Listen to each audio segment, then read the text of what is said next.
안녕하십니까. 평생투자 파트너입니다. 오늘은 2월 20일 수요일입니다. 오늘 방송할 내용은 시황 이야기를 좀 하고요. 그 다음에 두 번째는 EPS 역전 현상이라고 있거든요. 아마 많이 알려지진 않은 것 같은데요. 잠깐 이야기를 좀 해보고, 그 다음에 오늘은 중국 관련한 업종이 종목들이 많이 상승을 했습니다.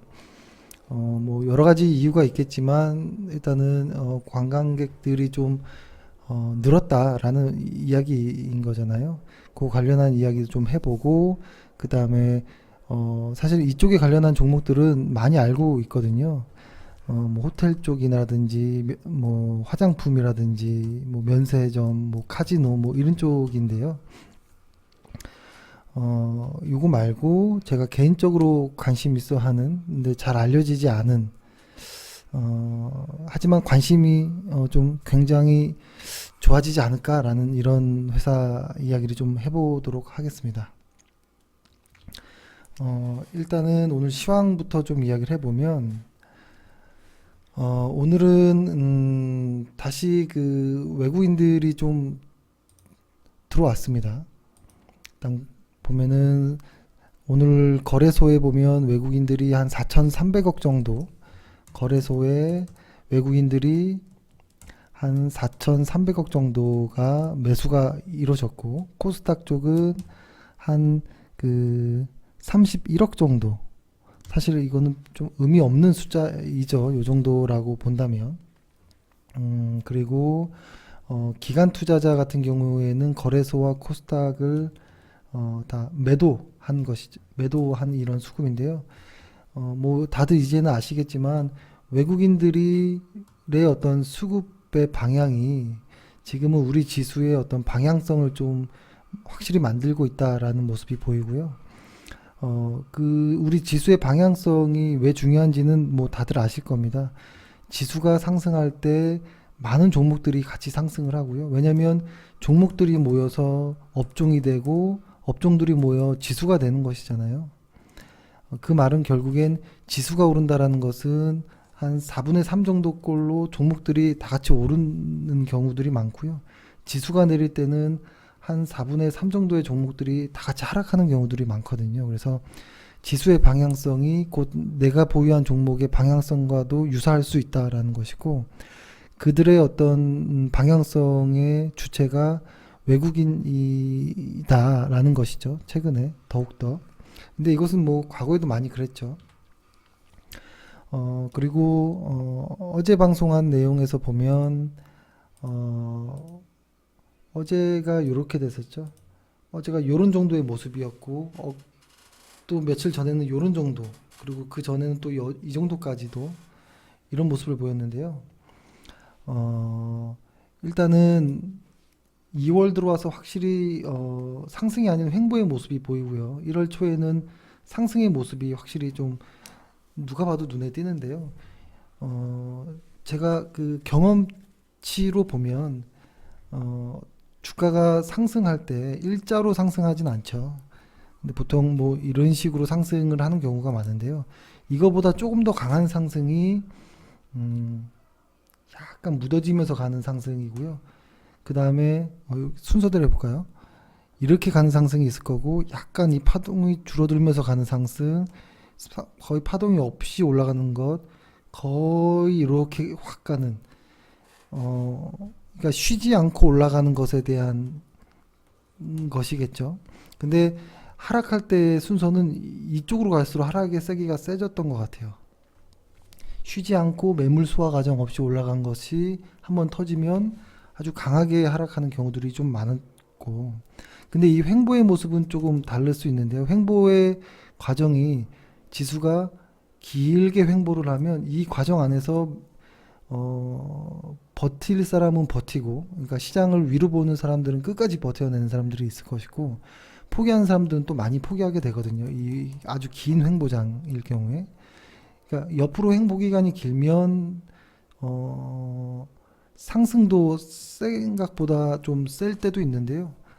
그렇다고 또 하락이 또 완전히 세고 이런 건 아닌 것 같아요. 하여튼 요 모습은 그 어떤 과정이 그 수요와 공급이 좀 잘 맞물려 갈 때도 이렇게 갈 때도 좀 있긴 있습니다. 근데 지금의 시장은 뭐 이런 것 같아요. 갔다가 지금 옆으로 가는 모습인데요. 이것이 조금 더 길어질 수도 있지 않을까 뭐 이런 생각도 하긴 하는데 일단은 미래 예측은 할 필요는 없다라는 생각을 하고 일단 우리가 지금 우리 지수에서 중요한 것은 그건 것 같아요. 지수가 상승할 때 내가 보유한 종목들 역시도 상승할 가능성이 높구나라는 것 하나가 중요한 것이고 그러면 지금의 우리 지수의 가 어디까지 갈 것이냐라는 것이잖아요. 근데 그것은 사실 매일매일 체크하는 부분이 있어요. 그래서 저희가 체크하는 것은 이 분산이라는 것이죠. 지금 현재는 분산이 한 4번 정도 출회된 것으로 보이는데요. 분산이라고 하면 매수세보다 매도세가 확실히 강한 날을 이야기하는 것이죠. 그런데 보통 한 시장에서 분산이 5에서 한 6회 정도 이상 출회될 때 시장이 약세로 전환되기에 어떤 충분한 환경이 만들어진다라는 것인데 지금은 4회 정도까지 왔으면 조금 그래도 꽤 온 편인 것 같긴 해요. 하지만 5회, 6회 정도까지는 아직 4회니까 아직은 시간이 있다라고 보고요.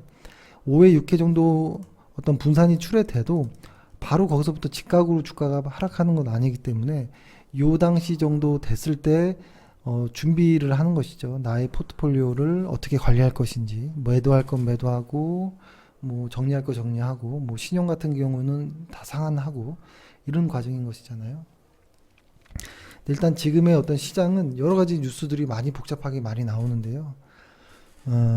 일단 지수가 먼저 반응한다더라라는 것이고, 지수가 먼저 반응하는 거고, 이것을 수급이 결정되기 때문에 지수가 반응하는 것인데 이 수급의 주체들이 어떠한 지표를 예상하는 것들의 컨센서스가의 합이 좀 중요한 의미를 가지더라 뭐 이런 식의 의미인데요. 일단 정리 한번 하고 넘어가면 아직은 우리 지수의 매수세가 강하기 때문에 긍정적으로 아직은 보고 있다라는 것이고 이것이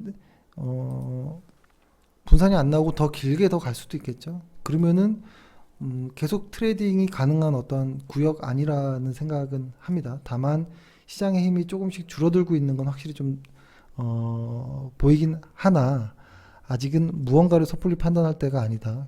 결론은 매수세가 아직 강하기 때문에 뉴스보다는 지수의 방향성을 보고 투자하는 게 낫겠다라는 생각을 하고요.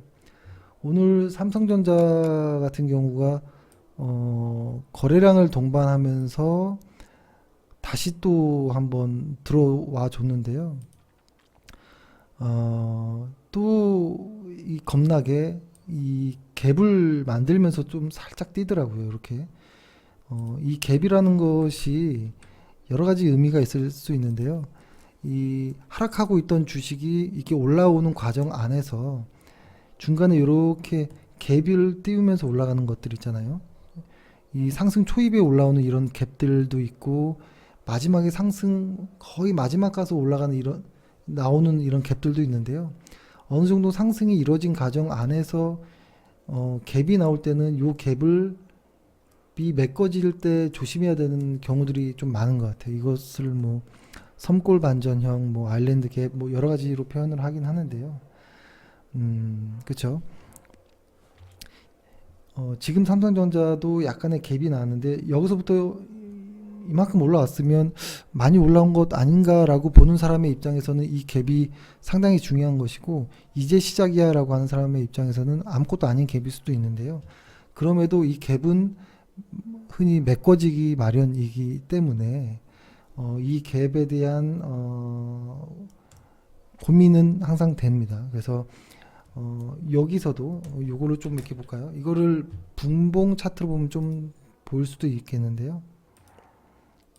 요렇게 한번 볼게요. 이거는 지금 120분봉 차트인데요. 저는 분봉 차트를 뭐 30분봉도 자주 보고 뭐 여러 가지 분봉 차트를 보지만 120분봉 차트도 좀 의미 있게 봅니다. 이렇게 처음에 갭이 나왔을 때 이 갭자리를 이렇게 메꿔주는 모습이 나오죠. 그리고 나서 이 갭자리가 어떤 지지와 저항이 되는 과정이 좀 벌어지죠. 그 다음에 두 번째, 이제는 이 갭자리가 한 단계 업이 됐네요.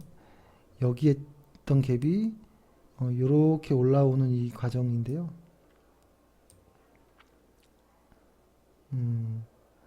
전일에 비해서 이제는 여기가 갭자리로 만들어진 것 같아요. 그래서 지금 이제는 이 갭자리가 아주 강한 상승 같은 경우에는 쭉 하락하고 있다가 이 어떠한 의미 있는 저항 구간을 한 번에 돌파해서 갭이 뜨고 그 다음에 쭉 올라가는 경우들도 있긴 한데요.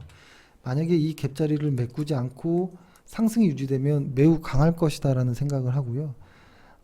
흔히 대부분은 이 갭을 한번 메꾸고 올라가든지 메꾸고 빠지든지 하는 이런 과정들이 있거든요. 그래서 삼성전자는 이 갭자리를 당분간은 어떻게 될 것인지에 대한 조금 추적이 필요해 보입니다. 근데 이런 이야기를 하는 것은 이 바닥에서 시작했던 사람들의 입장에서는 여기도 나와 있네요. 이렇게 갭자리를 한 방에 빵 뛰면서 쭉쭉 가는 거, 중간에 한번 갭을 또 뛰면서 이 갭을 메꾸지 않고 쭉쭉 갈 때는 강한 상승들이 나오죠. 근데 이 갭자리를 밑으로 이렇게 깨고 내려가는 경우도 있고, 자, 아무튼 지금의 이 갭자리를 좀 의미 있게 봐야 되고요. 단기적 관점에서 보는 사람들은 이 갭자리에 메꿔지고 안 메꿔지고가 상당히 중요할 수 있고, 길게 보는 사람 입장에서는 뭐 아무 의미도 없는 어떤 하나의 그냥 과정일 수도 있습니다. 그리고 가끔 고객들도 여쭤보는데요. 호가창을 어떻게 봅니까? 라는 이야기도 하는데요. 호가창이야말로 코에 걸면 코걸이고 귀에 걸면 귀걸이인 것처럼 많이 변했어요. HTS가 보편화됐던 게 2000년 초반이거든요. 2000년 이전에 했던 분들은 호가창, 그러니까 HTS를 거의 보지 않고 매매했던 분들이 많아요. 저 역시도 그렇게 주식을 시작했었고. 근데 지금의 호가창은 그래서 2000년 초반 정도에는 호가창이라는 것이 너무 새로웠고 좀 뭔가 맞는 것 같다라는 생각이 들었었거든요. 근데 이제 와서 호가창에 대한 어떠한 환상들이 많이 깨지면서 어떤 느낌이냐면 마치 호가창은 이동평균선과 같은 느낌인 거예요. 이평선과. 과거에 뭐 20일 이평선을 아주 뭐 생명줄이다라고 해서 봤던 사람들도 있지만 50일 이동평균선에서 20일 이동평균선이 이렇게 무너지는 과정에 있을 때 가짜 상승들이 주가가 이렇게 올라갔다가 확 무너지는 경우들도 많거든요. 그리고 20일 이평선을 돌파하는 척하고 빠지는 경우도 너무 많고 호가창도 그런 것 같아요. 호가창의 어떠한 수급의 모습을 어떤 체결이 준비되어 있는 어떠한 그 매물들을 보고 예측하는 것이거든요. 근데 그런 예측법들이 예측하는 이런 과정들이 매우 단순하고 그 과정대로 그 단순한 과정을 모르고 혹은 그 과정에 의해서 시세가 만들어질까라고 생각하면 사실 의미가 없거든요. 그래서 호가창은 일단 저는 보진 않고요. 가끔 아주 뭔가 이렇게 막 이렇게 주가가 오를 때 좀 볼 때도 있긴 하지만 한 90% 이상은 보지 않습니다. 보통 주식하면서. 그런 것처럼 이 갭도 투자 기간이 다른 사람들의 입장에서 보면 의미가 없을 수 있어요. 주간 차트, 월간 차트를 보는 사람에게 혹은 연간 실적을 보는 사람들에게는 호가창은 의미가 없고요. 다만 단기 트레이딩 하는 사람들 혹은 바닥에서 이만큼 사서 현재 보유 중이라면 지금 이 정도의 수익이면 그 매도에 대한 고민도 있거든요. 그런 사람들에게는 중요한 의미가 있을 수 있죠. 그래서 일률적이진 않을 수 있다라는 이야기를 일단 드립니다. 그리고 일단은 120분봉 차트로 한번 좀 볼게요. 요 빨간 선이 이제 연이 바뀔 때 요 빨간색이 보이고요. 그리고 당연히 오늘 SK 하이닉스도 같이 따라 올라가 줬고요. SK 하이닉스 같은 경우에도 최근에 이런 갭 자리가 좀 나왔습니다. 요 사이에 이렇게 대충 그어 볼게요. 이 갭 자리가 나온 이후에 갭 자리 다시 메꿔주고 다시 빠지고 다시 이 갭 자리에 대한 어떤 이 좀 테스트를 하는 것 같은데요. 뭐 이 언저리의 박스권 구간에 갇혀 있다라고 봅니다. 일단은 이 방향성이 아직 정해지진 않았다라고 보고요. 다만 수급도 역시 오늘 좋았기 때문에 일단은 여지까지는 좋은 모습으로 좀 보이긴 합니다.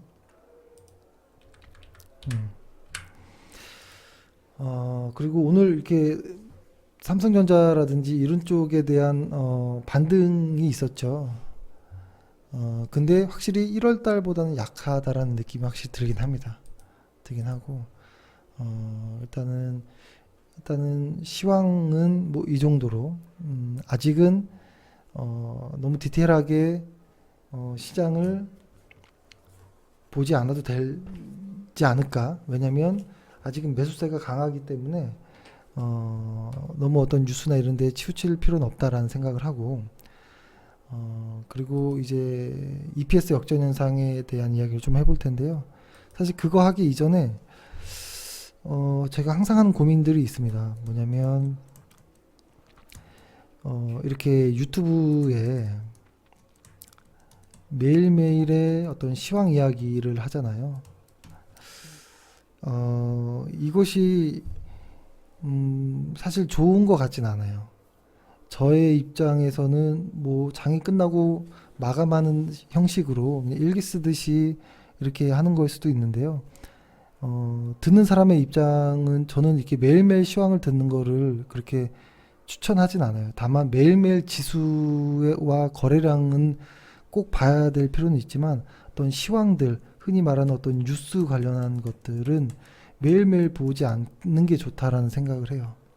왜냐면 저의 입장에서만 한번 생각해 보면 제가 매일매일 유튜브를 저희 그 회원분들에게 예전엔 글로 썼던 내용을 이제 연세 있으신 분들이 많아져서 글이 아닌 영상으로 보내드려야겠다라는 생각으로 유튜브를 시작한 것인데 이 유튜브를 하면서 저도 처음에는 고민이 있었어요. 이거 매일매일 시황이 뭔가 있을까? 매일매일 할 말이 있을까라는 생각을 했는데 하다 보니까 약간 적응도 된 부분도 있지만 또 한편으로는 어떤 부담감이라는 것도 있거든요.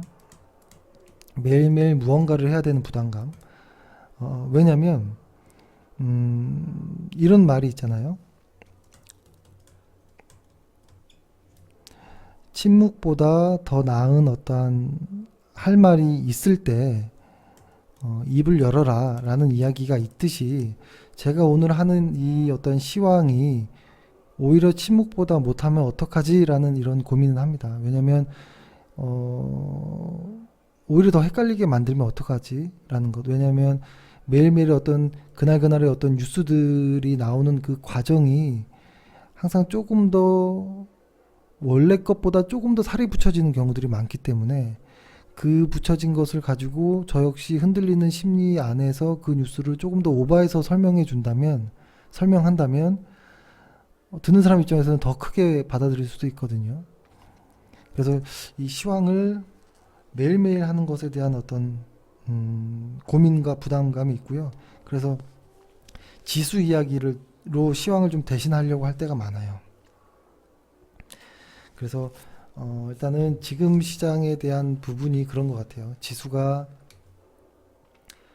우리 지수가 좀 쉬지 않고 좀 많이 올라왔는데 옆으로 좀 횡보하는 과정에서 혹시 안 좋은 뉴스, 혹시 조금이라도 좋아지는 뉴스를 듣고 여태 여기서부터 여기까지 오는 이 추세가 중요한 것이지 매일매일보다도 이 추세의 힘이 중요한 것이거든요. 이 상승 추세가 중요한 것이지 이 매일매일의 이 호가가 정해지는 것이 중요한 것보다는 이 대체로의 어떤 평균값이 중요한 것이잖아요. 그래서 가끔은 너무 위에 올라와 있는 어떤 평균의 의견들, 너무 밑으로 내려와 있는 평균의 의견들은 무시되는 경우 혹은 무시해야지 좋은 경우들이 있기 때문에 이렇게 시황을 매일매일 듣는 분들은 조금 그런 부분들을 감안해서 듣는 것이 어떠냐라는 생각을 합니다. 그래서 저희 회원들도 저의 방송을 매일 들을 필요는 없습니다. 매일 들을 필요 없고 뭐 2, 3일에 한 번 정도 혹은 뭐 3, 4일에 한 번 정도 혹은 일주일에 한 번 정도 금요일 날 이렇게 듣는 것도 저는 괜찮다고 봅니다. 말이 너무 기네요. 짧게 해볼게요. EPS의 역전현상에 대한 것을 한번 설명해 보면 일단은 과거부터 이렇게 쭉 보면 우리 코스피가 우리 코스피를 좀 축소해서 볼까요? 너무 많이 축소했네요. 요 정도까지 한번 봐볼게요. 서프라임이 확 이렇게 나왔던 시기부터 아주 급하게 반등했던 시기, 그리고 아주 옆으로 오랫동안 행배웠던 시기, 그 다음에 상승했다가 다시 상승분을 다 돌려준 시기, 지금은 다시 요만큼 다시 상승한 부분인데요. 과거의 어떤 우리 코스피 지수를 좀 보면 이 지수가 어떤 방향으로 움직일까라는 것이 항상 고민을 하는 것이죠. 이 지수의 방향을 안다면 사실 종목을 매매하지 않아도 이제는 어떤 ETF 레버리지 상품들도 있고 ETF 코덱스 200이라든지 코덱스 레버리지라든지 이런 쪽으로도 그냥 매매해도 된다라고 보거든요. 지수의 방향을 정확히 안다면 혹은 정말 더 정확히 안다면 선물 옵션까지도 갈 수 있다고 봐요. 어려운 종목들을 매일매일 하나씩 찾을 필요가 없다고 보는데 그런 의미에서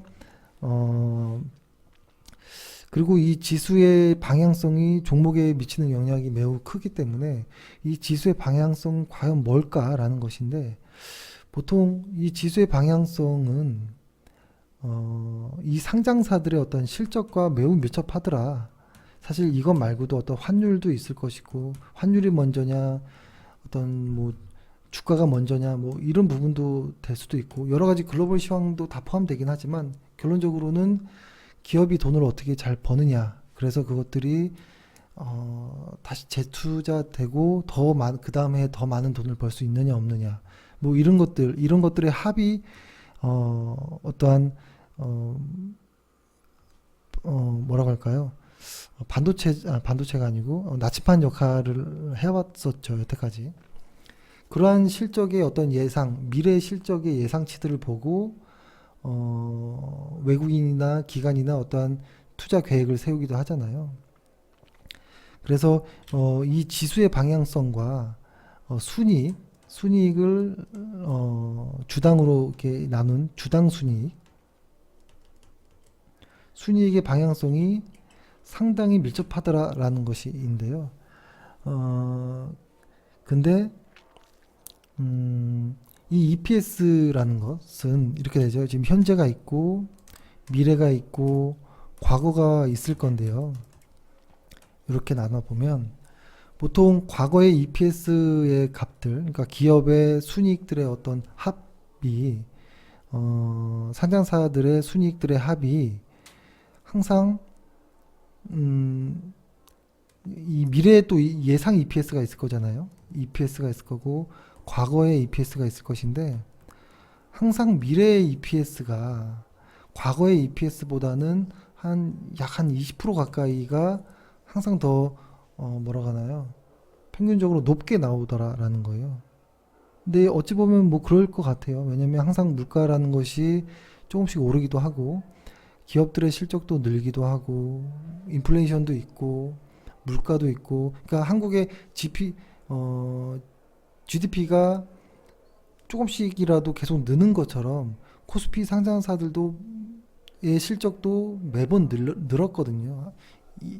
2005년도 이 EPS 역전현상이라는 단어가 나온 이래로의 어떤 자료를 보면 그리고 코스피라는 것이 좋은 회사가 아닐 경우에 돈을 못 버는 회사들일 경우에는 상장사에서 퇴출되기도 하잖아요.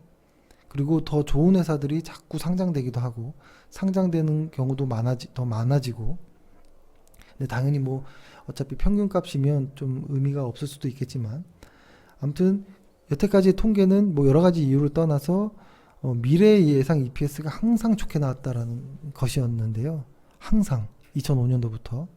근데 올해 들어서 처음으로 우리나라에서도 이 자료가 나온 이후에 처음으로 이 미래의 EPS가 과거의 EPS보다 마이너스를 기록한 경우가 지금 처음 나왔습니다. 이것을 그림으로 보면 이런 모습인데요. 지금 현재 처음 이런 모습을 보인 것은 처음이거든요. 이 데이터가 나온 이래로 보면 과거에 이렇게 안 좋아한 적도 있었겠지만 그래도 마이너스 역전 현상까지는 나오지 않았거든요.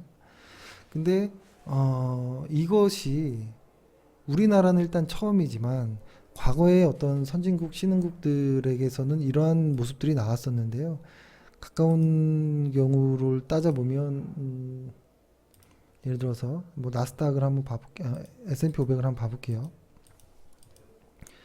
과거에 또 이렇게 역전 현상이 나왔는데 그것이 2009년도 요 구간이에요. 2009년도도 초에 나왔었습니다. 초에. 근데 2009년도 초가 요 때였었거든요. 2009년도 요 언저리 때 가장 바닥을 찍을 때 나왔었는데 사실 거의 바로 주가는 먼저 가듯이 확 넘어가 버렸습니다. 그러니까 이 역전 현상이 시작되면서부터 이 역전 현상이 끝나고 이렇게 갈 거잖아요. 0이라고 해보면.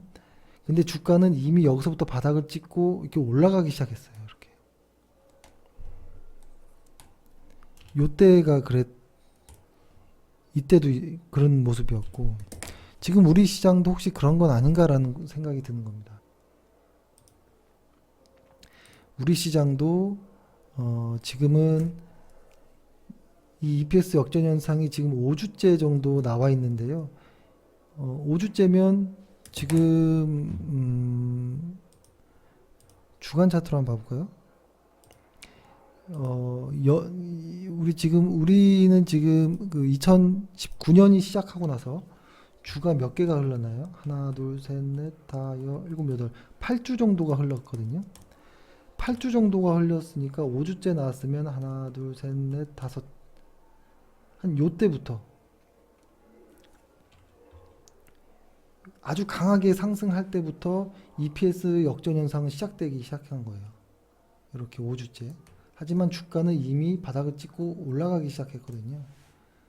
그러니까 이것의 의미는 아주 EPS 역전 현상이 만들어지는 것은 아주 예외적인 것이고 어떤 산업의 사이클이나 뭐 이런 부분으로 봤을 때도 금방 극복된다라는 것이 지금까지 어떤 내용인데요. 과거에도 보면 이렇게 EPS 역전 현상이 짧으면 한 달 정도, 길면 한 세 달, 하나의 분기 정도만 EPS가 역전 현상이 나오고 바로 다 회복됐고요. 보통 EPS 역전 현상이 시작하기 이전부터 주가는 바닥을 치고 올라가기 시작했다라는 거거든요. 그래서 언제나 지수는 실적을 미리 선반영했을 때가 훨씬 많았고 보통 뭐 6개월 혹은 3개월 정도까지 지수는 선반영하니까요. 그렇기 때문에 지금의 이러한 어떤 안 좋은 내용들의 뉴스들이 주가가 이미 다 반영한 것이 아닌가라는 생각이 들고요. 지금 최근의 역전 현상은 어떤 주요 국가들 미국, 뭐 독일, 영국, 프랑스, 중국, 뭐 대만, 일본에서 한국이 유일하거든요. 아마 이것이 금방 해소될 수 있지 않을까라는 생각을 해요. 지금 5주 정도면 한 달 정도가 진행된 것이고 이게 길어봤자 과거로 보면 한 3달 정도였으니까 5주 벌써 끝났을 수도 있고요. 혹은 뭐 한두 달 안에 뭐 끝날 가능성이 높겠죠. 지금이 2월 달이니까 3월, 4월 정도 안에는 EPS 역전 현상이 이미 다 끝났을 가능성이 높고요. 그때 되면 주가는 더 올라가 있을 가능성이 높습니다. 이미. 그때부터 들어가긴 늦을 수 있다라는 생각이 좀 들고요. 그래서 지금의 어떠한 시황이나 뉴스들보다 지수가 항상 먼저 움직일 수 있다라는 것을 한번 생각해 보고 지금이 최악 국면은 확실히 지나간 것 아닌가라는 생각을 좀 해봤습니다. 시간이 29분인데요. 짧게 마무리 좀 해볼게요. 사실 오늘 드릴 이야기 중에 아미코젠이라는 종목이 많이 빠졌거든요. 한 6% 정도가 하락했는데요. 장중에는 한 약 10%까지도 빠졌었는데요. 이게 왜 빠졌을까? 뭐 여러 가지가 있을 수 있을 거예요. 뭐 얘네들이 하고 있는 사업이 좀 이연된 부분도 있고, 혹은 그럼으로써 영업이익이 적자가 나왔다라는 부분도 있고, 근데 다만 연간으로 보면 매우 크게 성장했었거든요. 2017년보다 2018년도는 엄청난 성장을 한 것이거든요. 그리고 지금의 어떠한 영업이익의 어떤 적자는 이미 시장에서 예상한 것 아니냐, 많이 반영된 내용 아니냐라고도 볼 수 있을 정도로 많이 이야기가 나왔는데요. 사실 이것의 오늘 하락은 아미코젠의 어떤 회사의 본질적인 내용보다는 아미코젠이 소유하고 있는 그 물량을 가지고 있는 셀리드가 상장하는 날이었기 때문에 그런 것 아니냐라는 생각이 드는데요. 오늘 셀리드라는 종목이 상장했습니다. 이렇게 오늘 많이 높게 거의 고가가 오늘 그 고가가 한 25%, 6%까지 갔나요? 뭐 이랬었던 기억이고, 그리고 지금 현재는 한 16% 정도 상승으로 마감을 했는데요. 셀리드와 뭐 신라젠을 좀 비교하면서 살짝 말씀드렸던 내용도 있지만, 저 역시도 사실 셀리드나 어떤 신라젠의 내용을 이런 리포트나 혹은 뭐 회원분들 중에 의사분들에게 좀 상의하고 여쭤보면서 공부를 해도 이해가 다 가진 않아요. 하지만 좋은 회사일 수밖에 없구나라는 정도, 그런 사업의 내용이 매우 좋구나라고 이해하고 넘어가는 부분이 있는데요. 이 회사 같은 경우에는 오늘 시가총액이 한 5천억 미만, 한 5천억 좀 미만, 4,800억 정도에서 마무리가 됐는데요. 신라젠은 한 5조 정도 되죠. 신라젠이 5조 1천억 원 정도 되고, 오늘 상장한 셀리드가 한 4,800억 정도로 일단은 시가총액이 만들어졌는데요. 저는 뭐 누가 좋고 나쁘다라는 의미보다는 저라면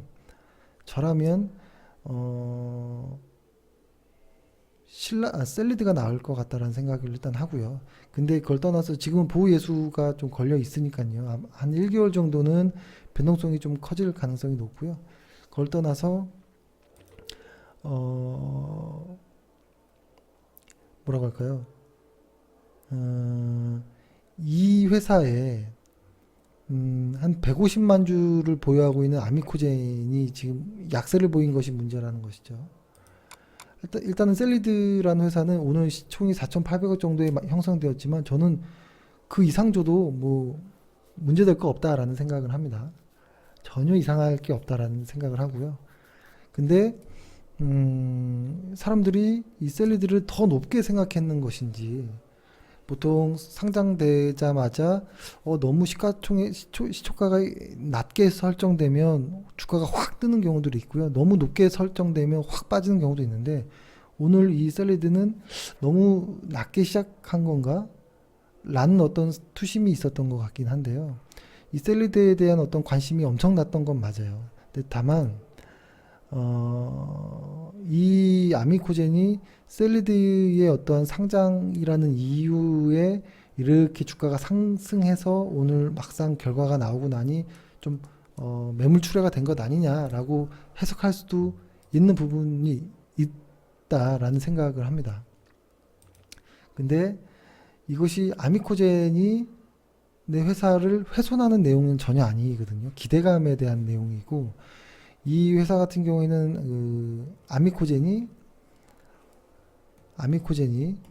셀리드에 30억을 투자했거든요. 근데 지금 이 상장된 거를 보면 한 700억 이상을 회수하게 생겼습니다. 이거는 매우 성공적인 투자이거든요. 그래서 뭐 이렇게 예측은 많이 했지만 이 아미코젠의 어떠한 기업 가치를 훼손할 만한 내용은 아니지 않을까라는 내용 생각을 하고요. 그럼에도 우리가 아무리 그 많은 이야기를 해도 주가 혹은 지수가 움직이는 방향이 항상 옳다라는 생각을 하고요. 우리의 어떤 분석이나 혹은 좀 있어 보이게 얘기하면 분석인 것이고, 제가 이야기하면 저는 소설을 쓴다라고 얘기하는데요. 이런 어떤 소설들은 의 고집을 피울 이유는 없다라고 봐요. 이것들에 대한 것들은 언제나 지수에 따라서 달라질 수 있거든요. 그 지수나 주가는 대다수가 만드는 그 결정체이기 때문에 그것이 옳다라고 볼 수 있을 것 같아요. 그래서 일단 저의 생각은 아미코젠이 오늘의 하락은 수급도 좋은 모습은 아니었지만 어느 정도 변동성을 줄 수 있지만 아미코젠의 회사 가치를 훼손하는 건 아니다. 오히려 긍정적인 이슈이지 않느냐. 성공적으로 잘 상장되었기 때문에 이렇게 일단은 해석을 일단 좋게 해봅니다. 그리고 오늘 중국 관련한 이슈를 좀 얘기해 보면 일단은 화장품 관련한 ETF가, 이건 ETF입니다. ETF가 5%가 상승한 것은 매우 이례적인 겁니다. ETF 지수가 5% 상승하는 것은 아주 흔하지 않아요. ETF 업종 지수가 이렇게 많이 상승한다는 것은. 근데 이것의 오늘 핵심은 이 뉴스였지 않나 싶은데요. 왕서방이 돌아왔다. 뭐 이런 것이죠. 결론은 이거죠. 뭐 중국이 관광객이 늘었다라는 것이죠. 근데 사실 얘네들이 그간 많이 눌렸기도 했고요.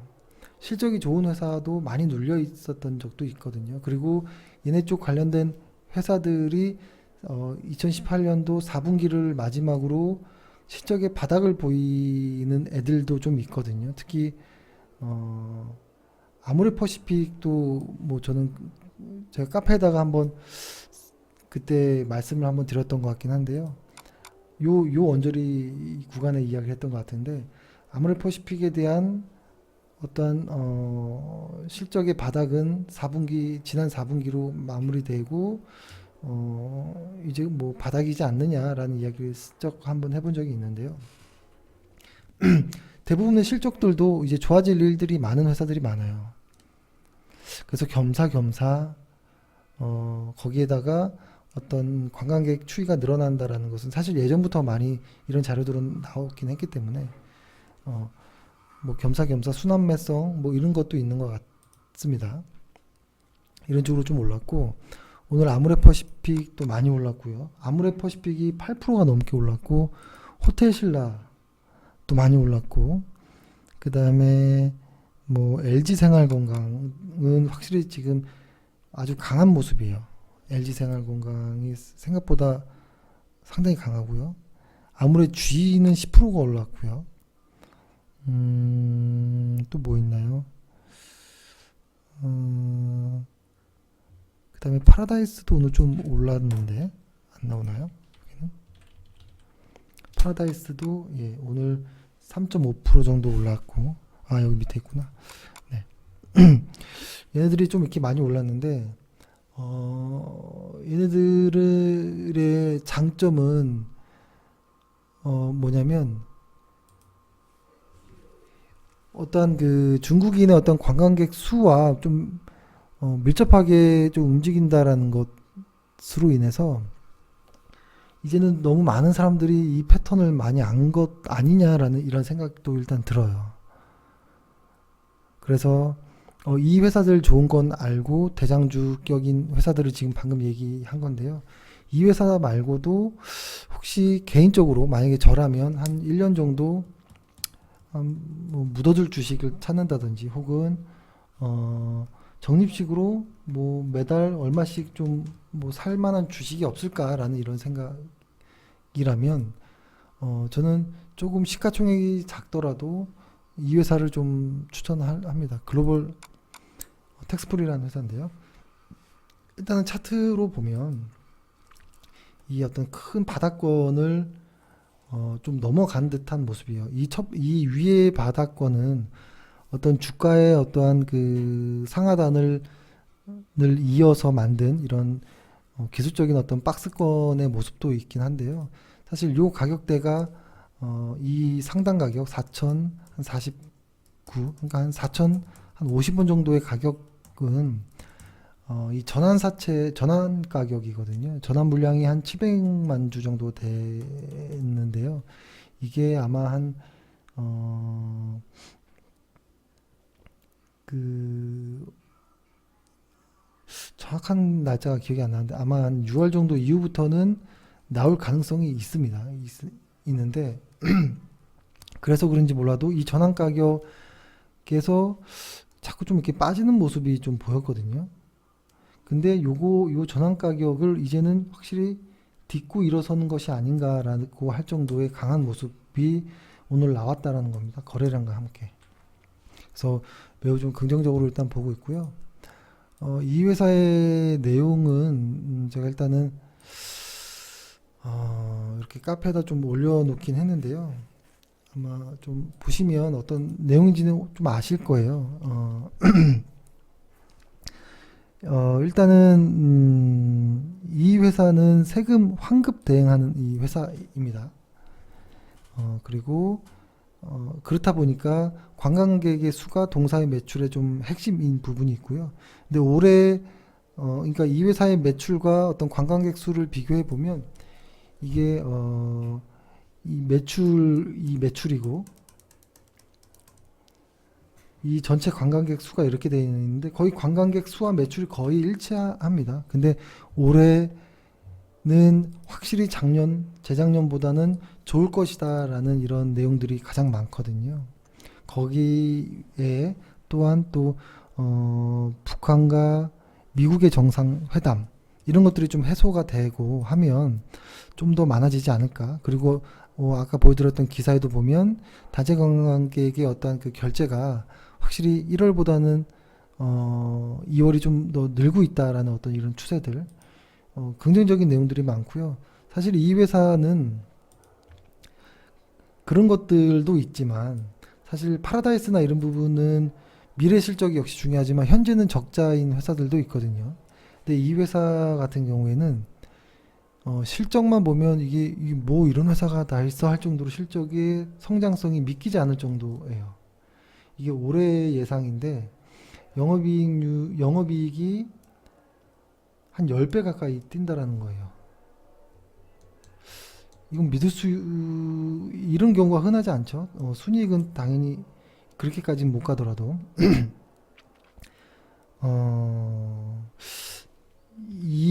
그래서 이 실적 예측치를 신뢰를 못 하더라도 뭐 검증은 해봐야 되는데 그 검증은 이제 그 중국인 관광객 수라든지 비중이 큰 어떤 이쪽을 같이 좀 확인해 보면서 검증을 분기 실적과 같이 좀 볼 필요가 있다라고 보고요. 이것을 숫자로 표현해 보면 영업이익률이 2018년도에 2%에서 16%, 21%뭐 이 정도로 이렇게 껑충껑충 뛴다라는 거예요. 매출도 같이 크게 늘고 그리고 ROE 같은 경우에도 저희가 가장 좋아하는 한 자리에서 두 자리로 늘고 올해 EPS 증가율도 50%까지 증가. 이 정도면 흔하지 않은 정도의 실적 전망이라고 보는데요. 다만 지금은 이 회사가 시가총액이 1,600억 정도입니다. 근데 지금의 실적 어떤 증가세를 보면 연말에 되면 3,000억의 시총은 거뜬히 넘을 수 있을 가능성이 있습니다. 아주 거뜬히. 그리고 오랜 바닥을 형성했고 박스권 저는 충분히 돌파할 수 있을 거라고 생각이 들고요.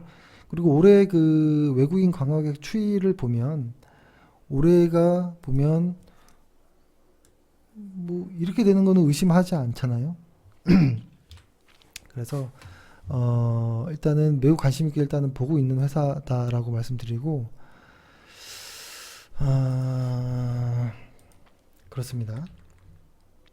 다만 시가총액이 작다라는 것이 조금 흠이 될 수도 있어요.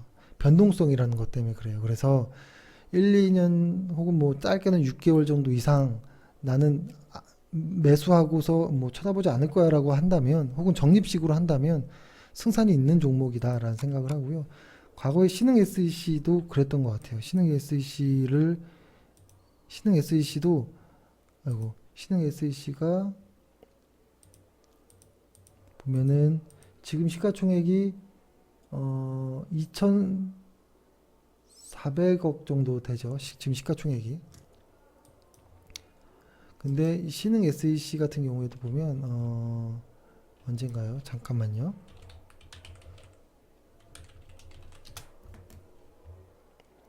신흥 SEC 같은 경우에도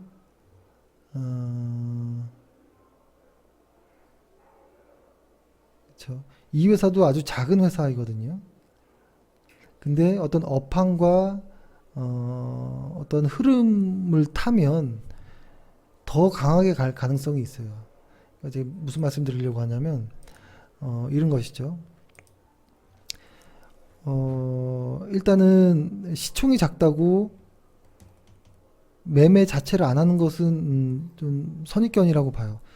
다만 어떤 연기금과 어떤 외국인에게 선택을 못 받을 가능성이 있다라는 것이 좀 단점이긴 한 것인데요. 근데 좋은 회사가 시가총액이 계속 낮게 형성되진 않거든요. 어떻게든 조금씩 늡니다. 조금씩 늘고 커지는데 그 커지는 과정, 한 시가총액이 한 3천억을 돌파하는 이 과정까지는 이 이후부터는 시장의 관심도 받고 한 5천억, 한 8천억 이렇게 커지면 그때부터는 오히려 더 성장 어떤 탄력은 둔화될 수도 있거든요. 근데 이 초기 때 뭐 한 1,500억, 2천억 요 언저리 때, 근데 다만 저는 1,000억 미만짜리는 아예 조금 보지 않는 경우들이 좀 많아요. 근데 1,500억, 2천억 정도 하는 아주 알짜배기 회사라면 계속 관심권에 두고 있던지, 혹은 보초병을 세워서 뭐 조금씩 적립식으로 매수해 보든지 하는 거는 저는 가능하다고 봐요. 다만 이 회사가 속한 업황도 상승 중이고 이 회사의 실적도 상승이라면 변동성 정도는 감내해야 되는 것 아닌가라는 생각도 합니다. 그래서 일단은 좋은 회사, 그러니까 강소기업이라고 하죠. 강소기업을 하나 소개했고요. 예, 오늘 그렇습니다. 아무튼 그렇고 우리 시장 오늘 코스피를가 이렇게 상승한 부분이 거래량이 늘지 않고 상승했다라는 것은 우리 시장이 조금 자신감이 조금 없나라고 볼 수 있는데요. 코덱스 레버리지를 보면 거래량이 많이 늘었거든요. 꼭 그렇지만은 않다라는 말씀 드리고, 일단은 시장에서 어떤 최근에 좀 복잡한 어떤 시황들이 많이 있기 때문에 지수에 좀 집중해보자 라고 생각을 합니다. 오늘 긴 방송 들어주셔서 감사합니다. 수고하셨습니다.